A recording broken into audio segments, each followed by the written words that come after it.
So am I allowed to say the bases dropped? It's if Jason doesn't say it, Jason's not here to stop you. I think he's somewhere flying over the southern United States on the way to Mexico. Jason can't stop you from doing anything right now. Just checking. So I wanted to. This is SDH Purge Edition. Like law has been suspended for 24 hours. Actually, it's more than that because we're doing it again on Monday. Oh man, we are. Yeah, this is super purge. This is the caddies at Bushwood version of the old days at the pool. So that's your Google reference for today, kids. So this is the caddies invading. We already told them to go watch Caddyshack. That is true. And thanks to everybody who has given us their thoughts leading into the weekend. It's a bit of a weekend preview, and it is Jarrett there, Jon here, and I know that a lot of folks are anxious to see what's going on in Mexico with Atlanta United, and some folks, Jarrett, are rejoining from both hither and yon to come back to reunite with Atlanta United. Yeah, international break is over. It's always kind of this weird feeling like the end of the school year when the international break ends, but here we are. CONCACAF teams coming back, CONMEBOL teams coming back as well. Players coming back from AFCON who are out. Shout out Nuhu, played pretty well yesterday. I know Nuhu gets overhyped, I think, but damn, dude, that dude put Salah in hell for a while yesterday. We'll get to that, despite Egypt beating Cameroon. Yes, the players. Go ahead. No, it was penalties that did it. We'll just go ahead and you opened that door, so we'll go ahead and talk about it. It was in penalties, and Cameroon had some of the most unsure penalties that I've seen in quite some time, and it was 3 misses, and they were out the door, and Egypt ends up making it to the last game of the tournament. Yeah, it's one of those. I was thinking like something's going to break Cameroon's way because it's in Cameroon, and it's just when you're hosting a tournament that stage, like you're kind of like waiting for it to break, and it just never did for them. And I think Jason and you talked about it that their last game wasn't very convincing to begin with for Cameroon. Egypt wasn't either, but in the host nation, it's disappointment because you go out to the semifinal, and now Egypt goes on to the final, and Nuhu comes back. I can't remember anyone else who's with Cameroon who's in MLS, if there is any, but they will also come back. And for Atlanta United, that means you're getting people back from CONMEBOL and from CONCACAF. So Miles Robinson will thaw out. Joseph Martinez should be back, if not coming back. Ronald Hernandez as well. You should also be getting Caleb Wiley back. I don't know. I think Machop Chol's coming back as well. I believe he was with South Sudan national team. Right. So everyone should be coming back into the fray. Now, if you don't see them Sunday, don't freak out, I would say. Even if they've played games and they're going to have some match fitness, it's a lot of travel. They might get ramped up. And you might see them in limited minutes Sunday. You might not see them at all. But it's okay, though. And Emerson Heinemann returning, obviously that was made a big deal on Atlanta United social media. Great thing to see. That's one of the things that I'm going to be looking at this weekend is how much run Emo gets coming out of the blocks. I imagine it's probably a cameo, if anything, in the games this weekend. And once again, his activity should ramp up as we get later and later in preseason. It should, and I'm very interested to see how he looks this year early in the season, because last year for me, Emerson Heinemann was a guy who had to prove something that he deserved to be here on that contract, and I thought he was doing that last year. Not unlike 2020, he started out really well. I thought he was performing pretty well for the team, and then ACL goes in the middle of the window, I believe. We just get that random drop one day that Emerson Heinemann has torn his ACL and he'll be out for the season. He's back in less than a calendar year. I think we're going to have to approach this like we did Joseph, though, of you don't just automatically coming off an ACL. Everybody heals differently. You don't just jump right back into the fray and everything is sunshine and rainbows. It might take some time. It's going to be tricky for him because the midfield is going to be congested this year. People have stepped up. Sosa is a thing. Alonso is going to be a thing. Franco Ibarra really stepped up throughout the season last year. We always have Marcelino Moreno sitting in there. Mateo Sesetu really ran with the opportunity at the end of last year, and I think has garnered a lot of support with some fans that he can take that spot and be that guy who does the dirty work and cycling the ball and does kind of the quiet work behind the curtain, so to speak.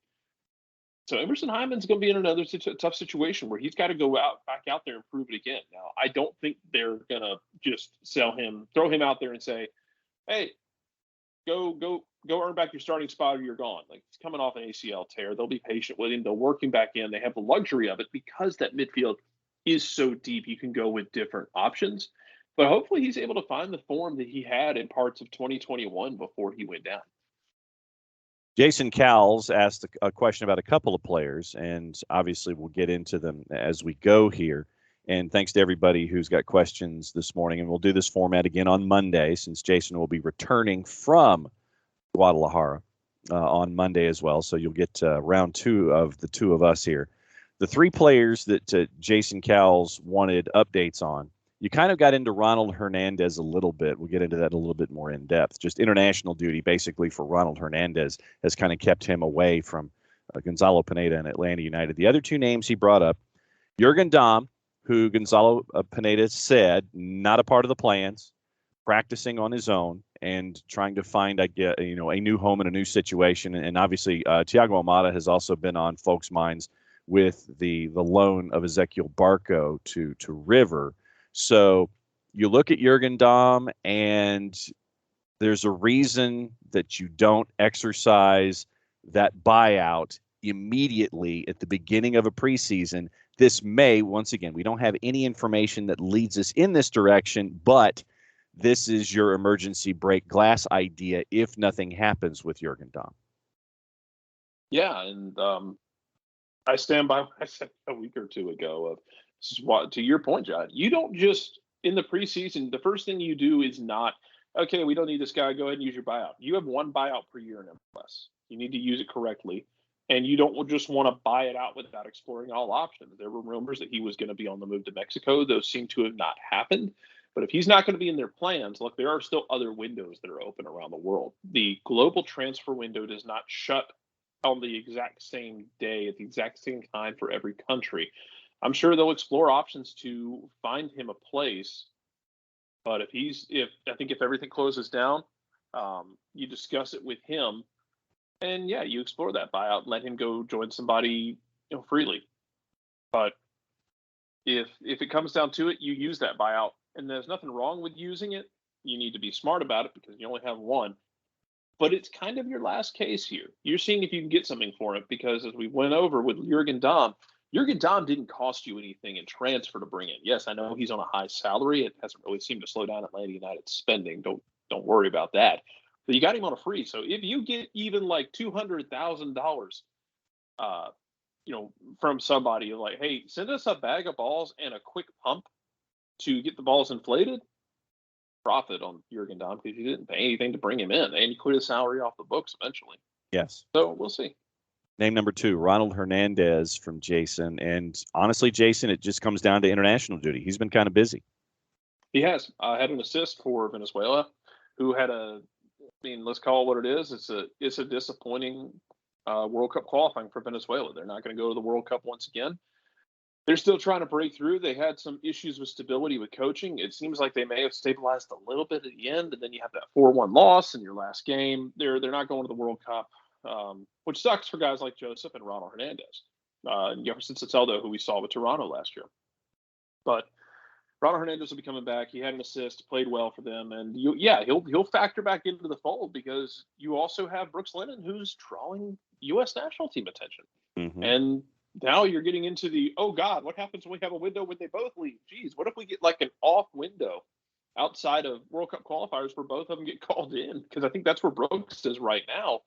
He got called into this octagon and was sent home early. It seems like he is okay. I believe I saw a clip of him on the field practicing. So don't worry about an injury with him unless we hear otherwise. I would just assume he's fine, and that's how I would proceed. But it's going to be interesting to see where Brooks Lennon sits with the national team, because you've got a lot of options there on the right side. Is he called into the last octagon window? And is he going to be called into anything other than that, like, friendlies, that sort of thing down the road? Does he work? How far into this picture, I guess I should say, does he work himself before we find out really where he is? And if he's gone, Ronald Hernandez doesn't go to Venezuela. That's your guy who's stepping in. Ronald Hernandez did well last year when he was stepping into those situations. third name on the board is Tiago Almada, and yeah, and we know of the exclusive negotiating window and the desire to see if something can be worked out so Tiago Almada can be a part of Atlanta United. And a lot of folks have been asking about Tiago Almada, and the biggest conversation has come from Tafka this morning. And for those not on the timeline in our Twitter, which is how we're asking for questions and other things to talk about. So Tafka, in a back and forth with you, and I'll just have you kind of go through it a little bit. I'll go to his rephrasing of his question. Should the front office and Tiago Almada come straight out the gate and address the issue or not give oxygen to a bothersome flame? What would the PR firm of Jarrett and Jon do? What was your response? So I may not address it unprompted. If this is happening, we've seen the reports of it happening. The team hasn't said anything yet. So until they say anything, I'm just going to assume that we're not there yet, because we literally just had this conversation about Eric Lopez and Bonfield. Bonfield announced him. He was down there practicing, and now it looks like it's not going to happen. He's coming back to Atlanta. So until we see Atlanta United announce it, I'm just going to treat it like it's still rumor and conjecture. Yes. If you do bring him in, I may not address it unpromptedly, like, hey guys, welcome. This is Thiago. Now let's talk about the things that happened. I don't know if I'd address it straight out like that. And this is me workshop. Do you anticipate, though, at the first? Oh, it's going to be the second question off the board. Absolutely. First one out of the blocks, though. Uh-huh. So I may not address it unprompted, but yeah, you're right. It's going to be the first question that gets brought up. Yeah, it'll be the first question that's brought up. Yeah, and absolutely, and there's nothing wrong with that, because it's a relevant news item that involves a player you're bringing in and you're spending an obscene amount of money for. And we're registering an obscene amount of money in MLS is over $10 million.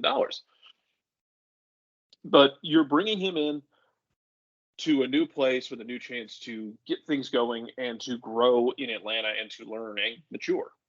This is an opportunity for him to mature away from home and see if he can take that next step in his career, but also his next step as a person. Now, this is me workshopping it for like 45 seconds as I was talking to Tafka about it. Right. This is kind of where you're at with it. And, we had talked about this, in pre-show meetings, that I don't know that we'll ever know what happened. None of us were there. We won't know the full story of what went down with Tiago Almada and that whole situation that led to him possibly getting charges and then not getting charges. I don't know. I don't know that we'll ever know the full story. It sucks. And it sucks even worse for the victims of what happened. But that being said, if you're going to get a second chance, if you want to call it, you need to take advantage of it in the best way possible. Because if he's getting out of this without charges, then he needs to take that and run with it and make sure that he earns it as much as possible. And one of the things that stay out of trouble. Exactly. And one of the things that I will continue to remind folks, innocent until proven guilty. And that is one of the biggest tenets that we have here when it comes to a judicial system and a judicial frame of thought. When it comes to things like this, I will always maintain that an organization like AMB Enterprises, Atlanta United, you will have resources afforded to you that other organizations will not. When you have the Atlanta Falcons as a part of your organizational umbrella, don't think for a second that the resources and security forces and anyone who you can have to investigate anything on a folder of a particular individual, it will be looked at, and it will be looked at with the largest magnifying glass possible. The organization is not going to go into a prospective hire, regardless of where it is in the organization, without doing their due diligence. And the fact that you have pretty much investigators about as close to federally as tied in as possible. And what I mean by that is, it's like, look, you could have, they could have access to the nuclear codes, I mean, that's how these guys investigate things. That they will find anything that's wrong. If you didn't pay for lunch as an 8th grader, Atlanta United has resources to determine that kind of information. It's not like they're going into bringing in someone as a part of their organization willy-nilly. It's like, yeah, we'll just bring in, dude X or as a part of our organization without doing the proper amount of investigating when it comes to bringing in an individual. And I would also posit that Arthur Blank would not want anyone in his organization that would bring the wrong kind of light and the wrong kind of attention to it. So I look at the due diligence that's available from all the resources that Atlanta United has with their sister properties to come up with a particular kind of decision here. You want a name of reference for this, and I think we've talked about it before, is Prince Shembo, who was drafted by the Falcons, who had let's call it baggage. Buddy, Prince Shembo has some baggage on him. And Atlanta took him in the draft. I think Arthur Blank, and it's hard to do this without, I don't want to speak for Arthur Blank. I think he likes the idea of giving people a second chance after they've made mistakes. Right. But with the Shembo thing, for instance, it was treated as basically zero tolerance. And, once there was, Prince Shembo had animal cruelty charges, which wrong team to do that with, buddy. That is true. He was cut very, very quickly. And I think Atlanta the A&B is very comfortable with the idea of handling, hey, this person has had, a rough go of it, possibly self-inflicted. Yeah, we have these pieces of information. But we have these pieces of information that we think we can give them a chance and they can make a positive impact. Yes. Hoping that Thomas goes down too. I'm hoping he comes here because, I told Tafka and a couple other people, my hope is that after everything that has happened with this, that he comes in here, he puts his head down, and he just goes to work, embraces Atlanta, embraces the fans, embraces the community, and learns from the community here. And just become part of Atlanta is the best thing you can do, because anything dumb you did that you didn't get in federal trouble for in Argentina, can't do anything about that now. But what you can do is try and do, and Jesus, God help me, I'm going to quote a damn movie my daughter made me watch from Frozen. Just do the next right thing. Yes. And that's where we are right now. So once again, with Tiago Almada, we know of interest. We know of an exclusive window of negotiation. But until you have a press release and a flight and FlightAware and people tracking this kind of stuff down. I mean, this is the South. We do that. We do that in our spare time. Yes, we do. Because as someone, full disclosure, who has a subscription to FlightAware. Hey, how's Brian Harsin doing? Do we need to FlightAware his flights too? Oh, I'm fairly certain that we can track things out of My Cupboard International Airport in Auburn, Alabama, and see if there are any egresses that have been plotted. And trust me, we can keep an eye on that too, and that'd be pretty easy. Of course, that's also about a 2-hour drive from Office HD. So depends. How badly do you want to get pulled over in Columbus, Georgia? Yes, in Lynette as soon as you cross the border at the welcome. Yes. So we'll see if there are any tiki torches and pitchforks in this particular section of the SEC. Got about 15 minutes to go, and there we can discuss everything going on around the world. One of the first things that I wanted to discuss with you is Mark Stein dropping MLS information yesterday. It's like we got a Mark Stein bomb instead of Tommy Scoops. It came from Mark Stein. Josie Altidore negotiating with New England. Absolutely hilarious. Doesn't feel like a bad fit if New England decides they need another backup striker. And Josie's kind of, I think the body's starting to break down on him a bit. But I can see Josie giving you like a little bit here and maybe like, I don't know, give you a couple goals, give you some heel activities. Okay, so now this is the discussion that I get into with our Canadian friends of the Fired Up Network when I'm on their soccer show that is traditionally Friday afternoons. And obviously they have a lean toward Toronto FC. Yeah. And what I've been discussing with them is twofold. First and foremost, right now, you are still in 4 DPs for 3 spots. You've got to get rid of 2. The Salcedo for Soteldo swap is there. Insigne's coming in July. And you anticipate now that you've got Josie, and there's a fourth one that you've got to figure out with Pozuelo. So you've got 4 for 3 right now. And if you can come up with a solution for Josie, great, because then that gets you even. And we still have not heard anything after the initial rumor floated of Pozuelo to Wuhan FC. That was a one-time only deal, and haven't heard anything to go with. Amazing. I think China's out here like, we can still do this. Yes, just ask them about the opening ceremonies, where it's now the game's brought to you by John Lennon. Oh, Jesus. With Josie, the questions remain, first and foremost. And apparently what the number they're looking at is a 3-year deal, which to me is a staggering number to start with. First off, Josie is probably going to want to start. He's going to want to play. He's probably going to want DP status, DP money. You and I, in our discussions, are fairly confident in saying that Josie is not going to give you 90 minutes, 34 games plus playoffs and be there.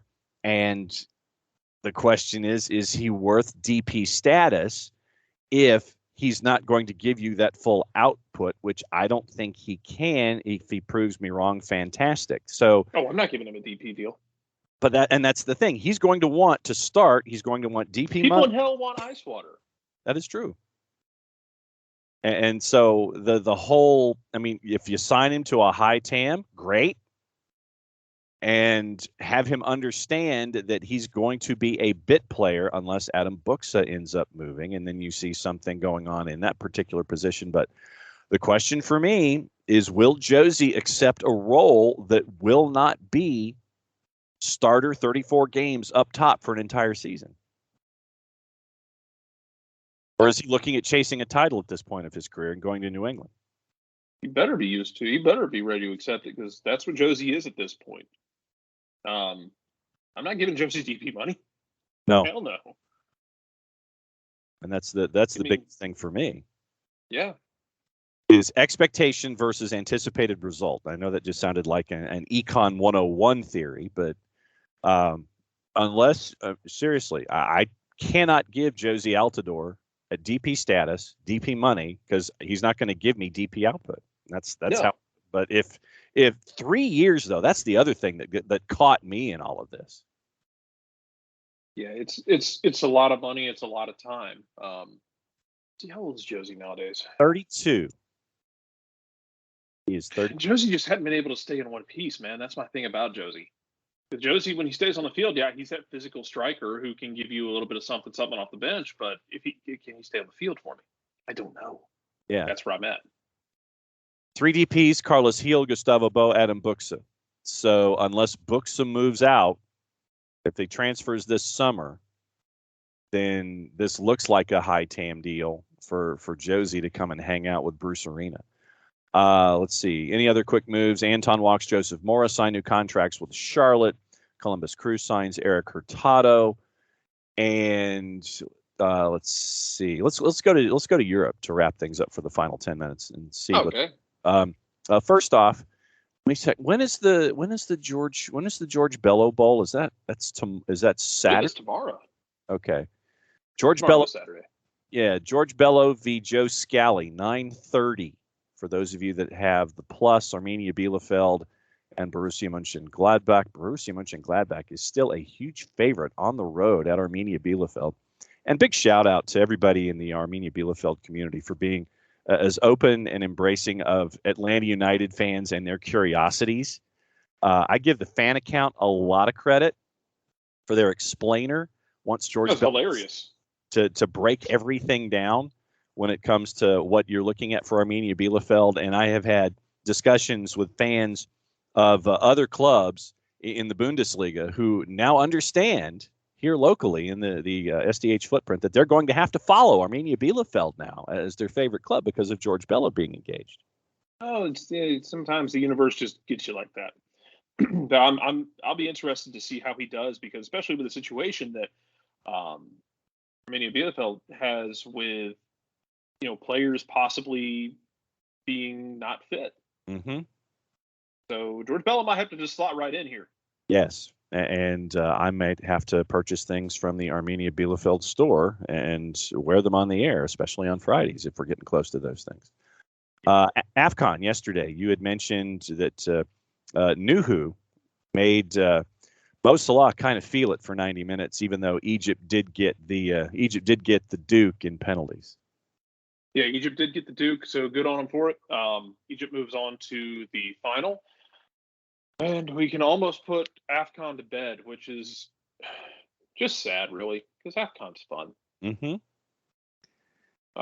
Egypt and Senegal on February 6th, and Senegal is a decided favorite right now. As we're looking at things, Burkina Faso and Cameroon are tomorrow. Cameroon is a plus 102 when it comes to all of our juice boxes. But the world got reintroduced to Nuhu, stuff that we knew about Nuhu in Major League Soccer.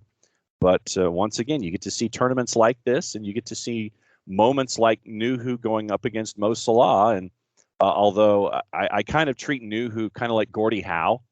And here's your second Google reference for today, kids, when you mention the Gordie Howe hat trick. Goal, assist, fight. I think that there's an MLS version of it where Nuhu is concerned, and I think it's hard foul, goal, orange card. I think that's what we're looking at from Nuhu as the Nuhu gift card when we get to see him in MLS. But it was great to see him on the world stage, making sure that one of the world's most prolific players right now was going to have a hard time getting things done for his country.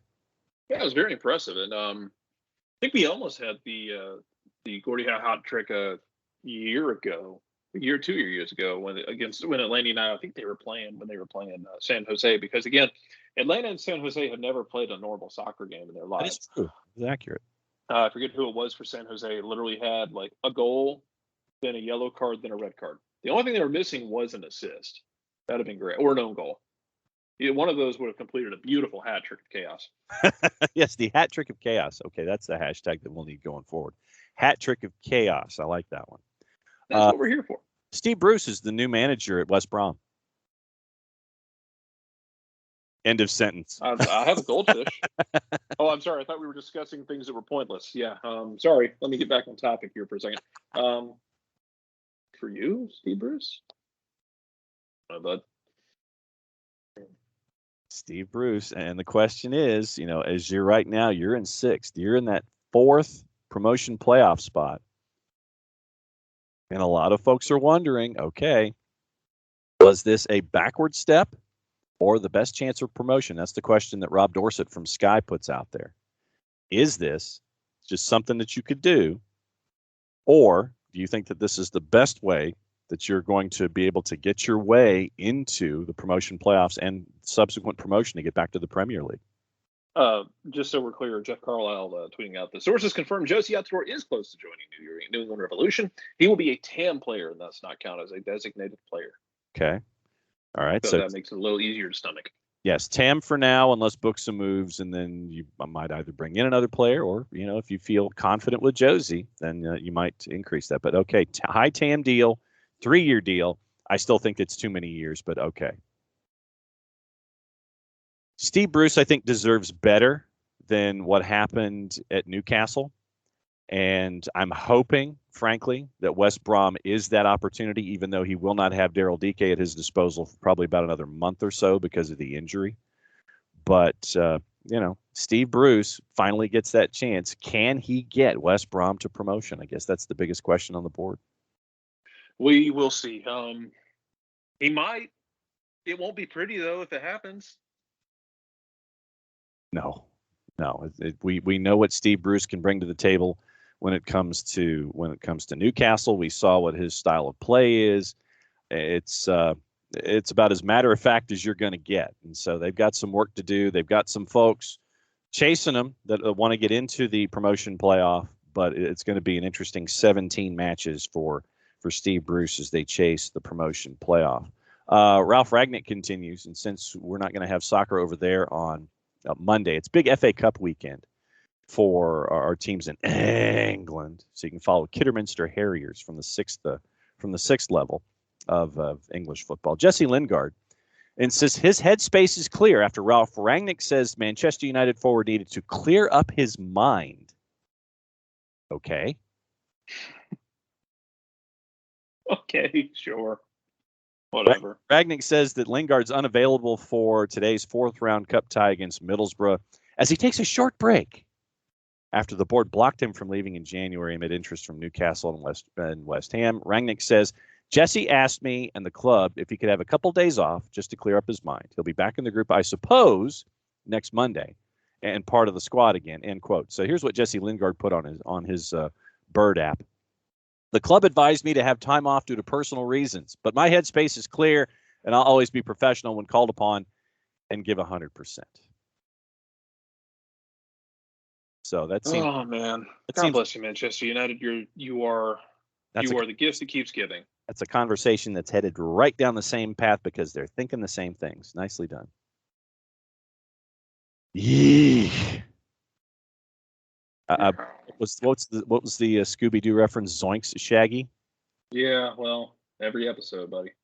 Yeah, and it appears, and I want to get the wording right with this, that Middlesbrough and Derby, the whole Derby County issue with administration and Middlesbrough and Wickham suing Derby for financial for monies lost because of promotion that didn't happen because Derby apparently violated FFP.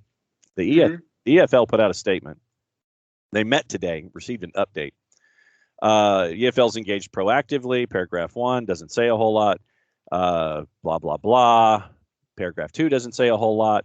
Derby County seeking to use insolvency legislation to avoid having to defend the claims of Middlesbrough, which commenced initially in January 2021, and Wickham. Derby considers those claims should not be treated as football-related debts, and that it would be wrong for the EFL to require the club to have to continue to defend the claims as a condition of continuing membership in circumstances where they have been compromised by way of a restructuring plan. The EFL does not agree with that analysis at the request of the administrators, and in line with the commitments given at last week's meeting with local politicians, the EFL has provided a further clear statement to Quantuma, the administrators, of its position on the insolvency policy. And it is EFL's previously requested mediation between the two clubs and administrators. And this looks like it's going not to end well between or among Derby, the EFL, Middlesbrough, and Wickham. I think they have another couple of weeks to get things figured out, but I don't see, unless another buyer comes in, and I'm not going to include Mike Ashley in this, but unless another buyer comes in for Derby, Derby could be done. Yeah. Well, exactly. Well, you know what? The grave will be only semi-deep. So we'll see. Because somebody, I'm sure, will want to down the road resurrect it. Yes. Yeah, exactly. What else are you up to this weekend before you go? Oh man, keeping an eye on Germany, the Bielefeld game. If I have time to watch it, I will. Of course, Sunday, Atlanta United. I believe that game will be streaming on the website. One of them, yes. Yeah, that game will be streamed. So you've got a lot of work that's being done by the social media team. They can go to atlutd.com because they've got a lot of stuff going on from preseason in Guadalajara. A lot of cool stuff there. So follow them on all of the platforms, and we'll have the streaming information. You've got Chivas coming up next weekend, but you've got games this weekend as well. And Jason will be down there calling action for Atlanta United down in Mexico, leaving Friday, coming back Monday. So Jarrett and I will be back on Monday for another round of this. Thanks to everybody that reached out here as the caddies have invaded the pool at Bushwood today, and we'll do again on Monday. Once again, follow us on all of our social media platforms, on Facebook, on Twitter, on Instagram. He's at Jarrett_Smith. I'm at OSG Nelson. We're at Soccer Down Here. And this will be on the app. And if you guys have any questions at any time, ever, reach out to us and we'll address them as quickly as we can. Jarrett, send us home. Mucha plata, y'all.